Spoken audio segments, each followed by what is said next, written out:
तो तुम में अगर शिव से मिलने की तलब उठेगी तो क्या शंकर नहीं आया? उठना चाहिए उसको पाने की तलब।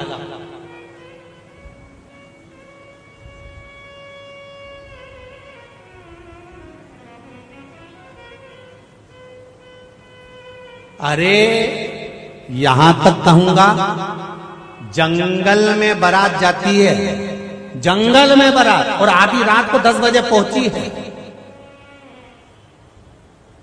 और इन नशेलों को कौन बता देता है कि दुकान वहीं पर है? जरा सोचो, आधी रात को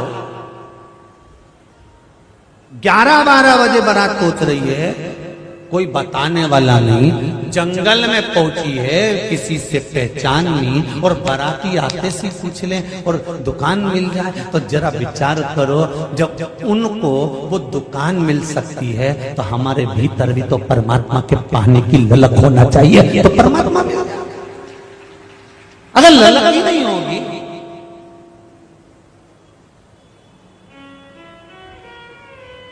एक हृदय में तमन्ना ललकता उत्पन्न होगी तो परमात्मा मिलता जाता, मिलेगा जरूर, सामने आएगा जरूर, प्राप्त होगा जरूर।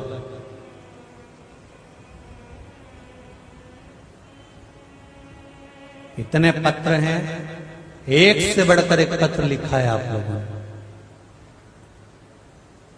और अपने हृदय का अनुभव लिखा है। हम इसको पत्र नहीं कहते, हम इसको कहते हैं कि बाबा ने जो आपको आकर दर्शन दिया, हाजिरी दी है, मेरे शंकर भगवान ने जो आपके सम्मुख में आपकी दुख की घड़ी में जो आपने उपाय करा, मंत्र का जाप करा, उसका जो फल मिला है, आपने वो दिल से लिखा है, पत्र नहीं है।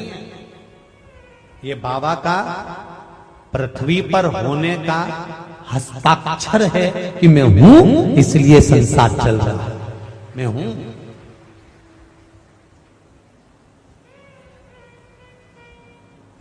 कोई दूसरा नहीं है।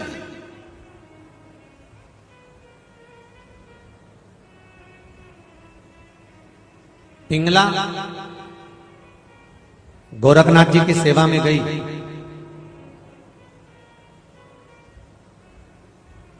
आज अपने पति के साथ गई है, राजा भर्तरी के साथ, और राजा भर्तरी ने देखा कि मन नहीं है पिंगला का, पर आज गोरखनाथ जी प्रसन्न हो गए, और गोरखनाथ जी ने एक झोली में से फल निकाला, वो फल निकालकर राजा भर्तरी को दिया, और भर्तरी को फल देकर कहा कि भर्तरी ने जब फल मिला तो भर्तरी से कहा, सुनो राजा भर्तरी, आप बहुत अच्छे राजा हो, खूब सेवा करते हो, खूब चाकरी करते हो, संतों की खूब देखरेख करते हो राजा भर्तरी, सुनो मैं तुमको ये फल दे रहा हूं, मैं तुम्हें ये फल प्रदान कर, मैं तुमको ये फल दे रहा हूं, और आपको ही मैं ये फल दे रहा हूं,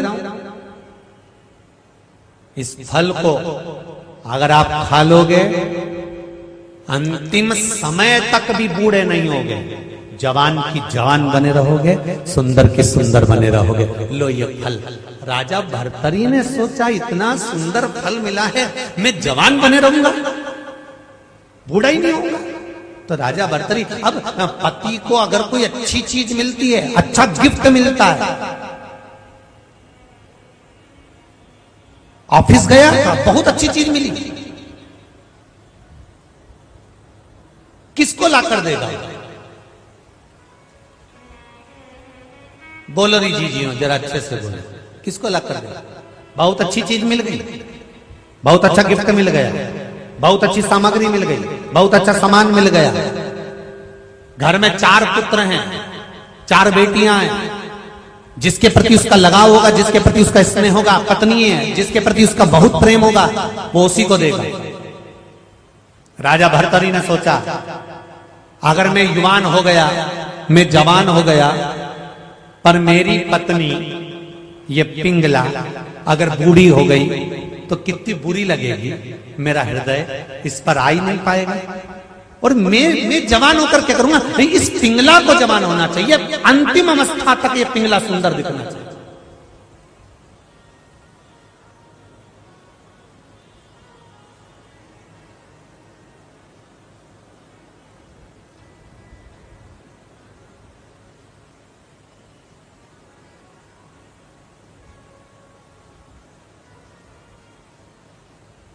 अंतिम अवस्था तक ही मेरी पत्नी सुंदर दिखे, जवान दिखे, युवान दिखे। उसने ये विचार कर लिया कि एक काम करता हूं, ये फल अपनी धर्म पत्नी पिंगला को दे देता हूं। और पिंगला को वो फल दे दिया और पिंगला से कहा, सुनो, इस फल को तुम खाओगी, जवान हो जाओगी, युवान दिखोगी, बूढ़ी नहीं हो सकती, लो ये फल।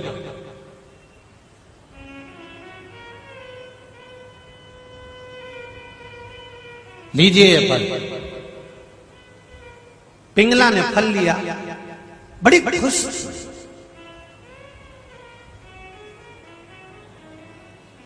पिंगला ने वो फल नहीं खाया।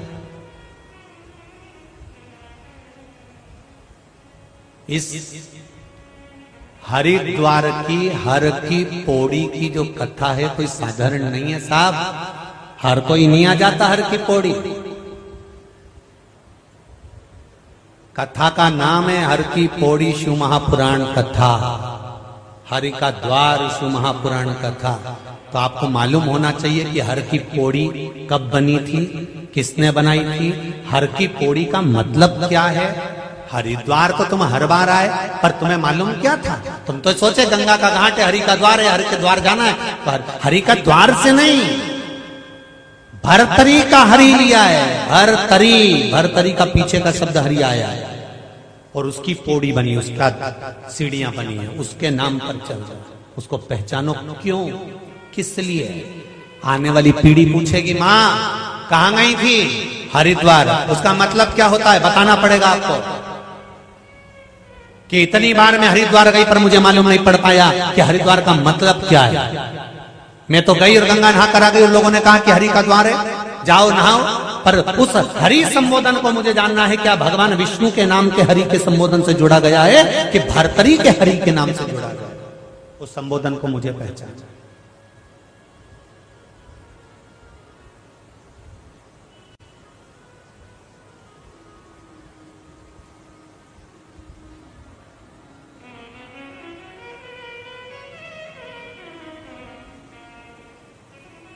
लोग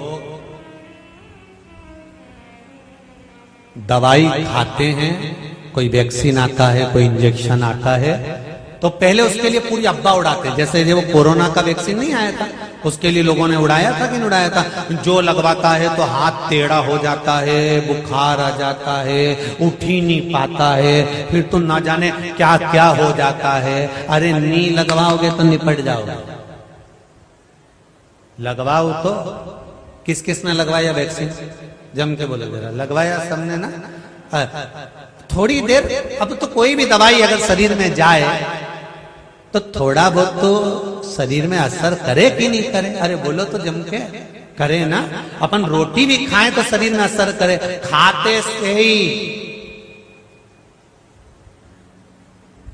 1 बजने में टाइम है, अब भी आई 2 मिनट। और जो गई ने एसी चालू करा और कमरा में जो सोई, और फिर किसी ने बेल बजाई और बेल बजाई तो अभी तक तैयार नहीं हुई, बस 2 मिनट में और फिर तैयार हुई ने 1 बजे कथा में कुछ मतलब भोजन भी अपना असर दिखाता। जो कथा सुनते हो वो भी अपना असर दिखाती है। कथा सुनते से ही ऐसे लगने लगता है महाराज मेरे कोई कह रहा है, मतलब दवाई असर करना चालू हो गई, इफेक्ट करना चालू हो गया। तो यही है, दवाई असर करना चालू कर देती। ये क्या? अब पिंगला को दे दिया फल। पिंगला ने वो फल लिया और पिंगला उस फल को नहीं खाई। पिंगला ने विचार करा, राजा के दरवाजे पर जो द्वारपाल खड़ा होता है, मैं उसको बहुत प्रेम करती हूं, वो मुझे प्रेम करता है। अगर मैं जवान हो गई तो क्या मतलब कि वो तो बूढ़ा हो जाएगा, जिससे मेरा लगाव, जिससे मेरा स्नेह। पिंगला ने वो फल जम के बोलो उस द्वारपाल को दे दिया। द्वारपाल के पास फल आया, क्या जोरदार फल मिला है। पिंगला ने मुझको दिया है, रानी ने मुझको दिया है। मेरे स्वरूप को देखकर अब मैं कभी बूढ़ा नहीं होऊंगा, इस फल को खा लूंगा। तो उस द्वारपाल को दिया, पर वो द्वारपाल एक वेश्या को चाहता था।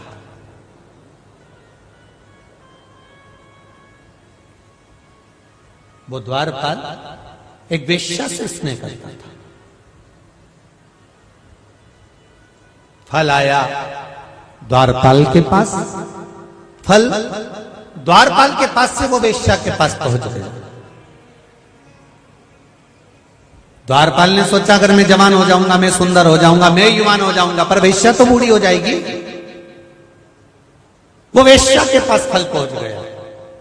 वेश्या के पास फल आया और उसमें पत्र लिखा हुआ था, ये वो फल है जो खाएगा जवान हो जाएगा, युवान हो जाएगा, सुंदर बना रहेगा, अंतिम क्षण तक, प्राण छूटने तक, मृत्यु के घाट पहुंचने तक भी उसको बुढ़ापा छू नहीं सकता।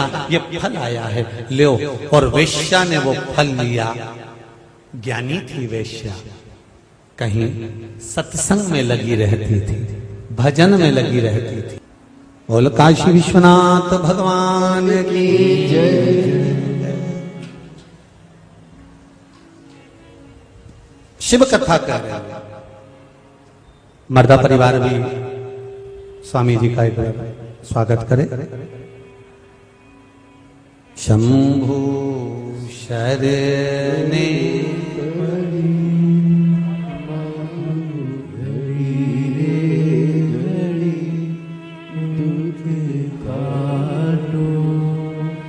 दया करी दर्शन, शंभु शरणे पड़ी मांगू घड़ी रे घड़ी, दुख काटो दया करी दर्शन आपो, दया करी दर्शन आपो।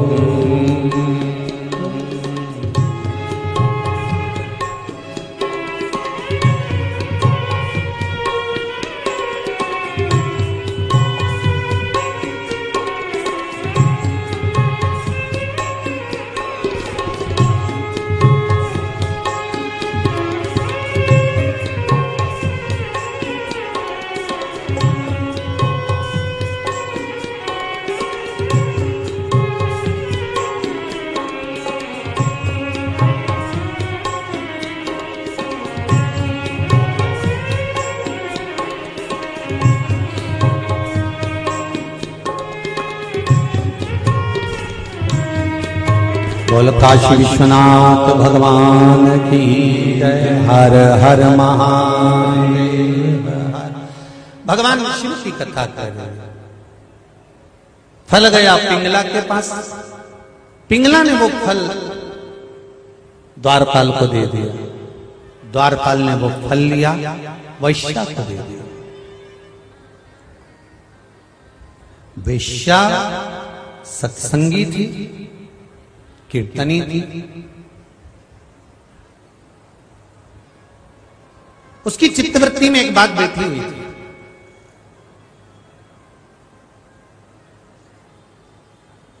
मेरा शरीर है, अगर मैं ये फल खा भी लूंगी और जवान हो भी जाऊंगी, युवान अवस्था मेरे को आ भी जाएगी, तो ये शरीर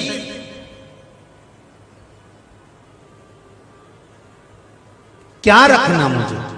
हाँ, यदि फल राजा के पास पहुंच जाएगा ना, और राजा यदि जवान हो जाएगा, राजा यदि युवान हो जाएगा, तो पूरा राजपाट सब अच्छा चलता रहेगा। इसलिए इस फल को मैं राजा के पास भेज देता हूं, ये फल मैं राजा के पास भेज देता हूं।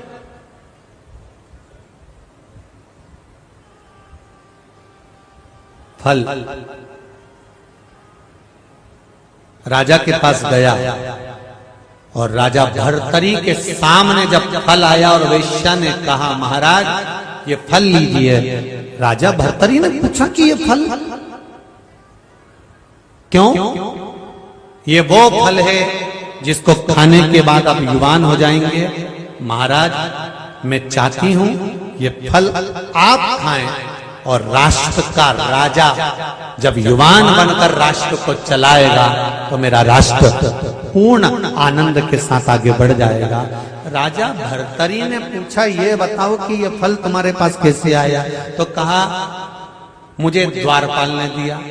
द्वारपाल से पूछा ये फल तेरे पास कहां से आया? तो कहा मुझे पिंगला ने दिया। पिंगला से पूछा ये फल, तो पिंगला से पूछने की तो जरूरत ही नहीं थी क्योंकि राजा ने खुद ही दिया था। राजा भर्तरी की आंख से आंसू बहने लगे और राजा भर्तरी 12 वर्ष तक सप्तपुरियों में से एक पुरी अवंतिकापुरी में तप करते रहे। जब वो पिंगला राजा भर्तरी के सामने दिखने लगी, तब राजा भर्तरी ने विचार करा कि अब इसको कहां लेके जाऊं इस शरीर को। तब राजा भर्तरी मां गंगा के घाट इस मायापुरी में आए और इस गंगा के घाट पर एक शिखर में एक पर्वत में कंदरा के अंदर तप करने बैठ गए। तप करते करते राजा भर्तरी को समय निकल गया। राजा भर्तरी के प्राण छूट गए। विक्रमादित्य का राज्य था। राजा विक्रमादित्य को मालूम पड़ा कि मेरा भाई भर्तरी चला गया है। जिस गुफा में बैठकर राजा भर्तरी ने तप करा, उस भर्तरी की गुफा से लेकर गंगा के घाट पर रोज भर्तरी नहाने आते थे। तो वहां से वहां तक की पौड़ी बनाई गई और सीढ़ी बनाई गई। उसी पौड़ी को भर्तरी की गुफा तक लिया गया। भर्तरी के आखिरी में आता है हरि। आप बोलकर देखिए भर्तरी, तो आखिरी में आता है हरि और पौड़ी बनाई गई, तो इसका नाम हर की पौड़ी रखा गया। ये वो हर की, जहां गंगा के घाट पर राजा भर्तरी ने बैठकर भगवती स्मरण करा, ये वो हर की। ऐसी पुनीत पावन हर की पौड़ी पर अपन सब शिव महापुराण की कथा श्रवण कर रहे हैं। हमारे बीच में संत शिरोमणि पधारे हुए हैं, आदरणीय राम कथा के रसिक वक्ता परम पूज्य चिन्मयानंद जी बापू।